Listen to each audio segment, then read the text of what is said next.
میں آیا ہوں. مانگو معافی. ہے کوئی معافی مانگنے والا؟ معاف کر دیں گے. اور آپ فرماتے ہیں ہے کوئی رزق مانگنے والا؟ وہ جو بڑی درخواستیں دیتے پھرتے ہیں نا مختلف اداروں میں، وہ ایک درخواست نا کل شب برات والی رات بھی دیں. اللہ کرے آپ کو سمجھ آئے. وہ جو کہتے ہیں نا بڑی بڑی کمپنیوں میں نے اپلیکیشن جمع کرائی ہے تو کہیں کام نہیں بن رہا تو نسخہ دے رہا ہوں، ایک اپلیکیشن کل رات بھی جمع کراؤ انشاءاللہ کام بن جائے گا. اور میں نہیں کہہ رہا، مولا علی شیر خدا فرما رہے ہیں، اور وہ خود نہیں فرما رہے، وہ نبی پاک کا فرمان نقل کر رہے ہیں، اور وہ رسول اللہ صلی اللہ علیہ وسلم کی بات نہیں بیان کر رہے. وہ کہتے ہیں رب فرماتا ہے کوئی روزی مانگنے والا؟ سارے سیٹھوں نوابوں جاگیرداروں کے پاس جا جا کے تھک گئے ہو، ایک دن میرے کہنے پر، ایک رات، ایک دیہڑی ذرا شب برات والی لگا کے تو دیکھو. پر شرط یہ ہے کہ یقین کامل ہو. ارادہ یہ مطلب اللہ معاف کرے، آپ نے ناراض نہیں ہونا، لیکن وہ ماحول اس طرح کا ہے کہ شب برات کو ایک دو ساتھی کو کہا رات کو عبادت کر کہتے جی وہ تو ٹھیک ہے پر سویرے چھٹی نہیں، کام کرنا ہے. یعنی رب کہہ رہا ہے کہ تو آ جا شب برات کی رات، جو مانگے گا وہ تجھے.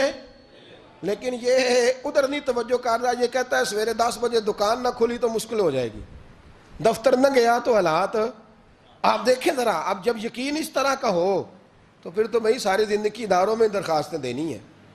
پھر آپ جیسا آپ کا مزاج ہوگا، اللہ تعالیٰ تو بندے کے گمان کے قریب ہے. تو میرے رسول پاک علیہ السلام نے ہمیں یہ میسج دیا، پیغام دیا، فرمائے اس رات جو اولاد مانگے گا رب اسے بھی عطا فرمائے گا. اس رات جو اللہ سے بخشش مانگے گا اللہ اسے بھی دے گا. اس رات جو رب کریم سے عزت مانگے گا اللہ اسے بھی عطا کرے گا. شارحین نے لکھا اس رات جو رب سے پردہ پوشی مانگے گا اللہ اسے پردہ پوشی بھی عطا کرے گا. جو جنت کا سوالی ہوگا رب اپنے فضل سے عطا فرمائے گا. کوشش فرمائیں، کوشش فرمائیں. 10 محرم کو ہمارے ہاں لوگ جاتے ہیں قبرستان، وہ کسی حدیث سے ثابت نہیں، میں منع نہیں کر رہا، جائیں 9 محرم کو جائیں، 10 کو جائیں، 11 کو جائیں، 8 کو جائیں، سفر میں جائیں، ربیع الاول میں جائیں، قبرستان میں جب بھی جائیں، منع نہیں ہے. لیکن شب برات والی رات تو خود رسول کریم گئے ہیں نا قبرستان. اب جو بات میں نے سمجھانی ہے اس کو سمجھیں. نبی پاک کی والدہ کا مزار نہیں ہے وہاں جنت البقیع میں. حضور کے کو بھائی بہن، حضور کیا کرنے گئے؟ امت کی بخشش کے لیے گئے. شب برات کی رات لالچی نہ بنے کہ صرف میں نے اپنے لیے روزی مانگنی ہے، کل امت کے لیے مانگے رب کریم سے. مانگے اپنے بھائی کے لیے، مانگے اپنی بہن کے لیے، مانگے اپنے بیٹے کے لیے، مانگے اپنی بیٹی کے لیے، مانگے اللہ کریم سے. یہ مانگنے کی رات ہے.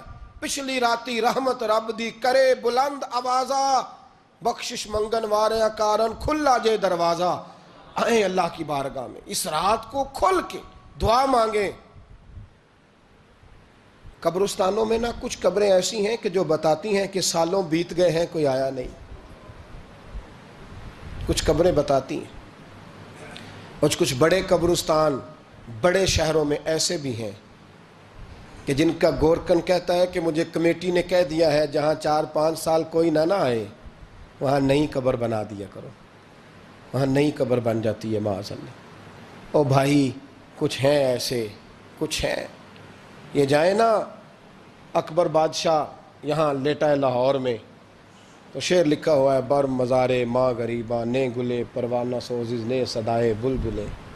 فارسی کا مقولہ لکھا ہے اس کی قبر پہ، کہتا ہے میں وہ غریب ہوں، اعلیٰ بادشاہ ہے مقبرے میں لیٹا ہے، کہتا ہے میں وہ غریب ہوں کہ نہ یہاں کوئی پروانہ آتا ہے نہ بلبل آ کے گیت گاتی. کوئی آتا ہی نہیں، کوئی فاتحہ نہیں پڑھتا، کوئی فاتحہ نہیں پڑھتا. او بھائی کئی قبریں ایسی ہیں جن پہ سالوں بیت گئے کوئی لوٹا نہیں. اور مشکات میں حدیث ہے، میرے نبی کریم علیہ السلام نے فرمایا جو قبر میں ہوتا ہے وہ تو اس آدمی کی طرح ہے جو دریا میں ڈوب رہا ہے اور وہ انتظار کر رہا ہے کہ میرا بیٹا میرے لیے دعا مانگے، میری بیٹی دعا مانگے. پر بیٹے کو تو 27 سال ہو گئے، ملک سے باہر ہے، کاغذ بنے گے تو ابے کی قبر پہ آئے گا نا. اس کے تو کاغذات ہی نہیں مکمل ہو رہے. وہ بیٹے کو تو مشکل ہے بڑی، وہ تو کاغذات نہیں بن رہے. وہ تو دولت کا مطالبہ پورا ہوگا تو جب ہی وہ کام ہوگا نا. انتظار ہو رہا ہے قبروں میں میرا بیٹا دعا کرے، میرا بھائی دعا کرے. اور اگر بچہ دفن ہے تو وہ کہتا ہے میری ماں دعا کرے، میرا باپ دعا کرے.